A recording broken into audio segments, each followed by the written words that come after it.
તે આ જે દાળના ભાવ વધ્યા ને એમાં કમળા ડોસી ગુજરી ગયા. બે દાળનો ભાવ વધે એટલે ડોસી ગુજરી જાય એવું હોય કોઈ દિવસ? અરે ખરેખર ડોક્ટરે આવું કીધું. બે ડોક્ટરે આવું કે દાળનો ભાવ વધ્યો એટલે કમળા ડોસી ગુજરી ગયા એમ? હા વળી એમના પેલા ડેથ સર્ટિફિકેટ પર લખીને આપ્યું છે. હું લખ્યું છે આવું દાળનો ભાવ વધ્યો એટલે ગુજરી ગયા એમ? બે હોતું હશે. અરે ખરેખર હું લખ્યું છે એક્ઝેક્ટ? એટલે ડેથ સર્ટિફિકેટમાં એવું લખ્યું છે કે death due to high pulse rate. Death due to high pulse rate. હા બે તું બે પલ્સ એટલે દાળ જ થઈ ને. બે પલ્સ નહીં લે હવે તું. Death due to high pulse rate એટલે ધબકારા વધારે હતા એમ?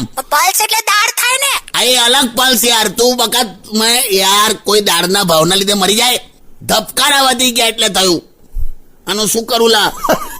કાકી આ બધા આવું કહેતી નહીં કોઈને. એટલે એકચ્યુઅલી હું ખોટી છું.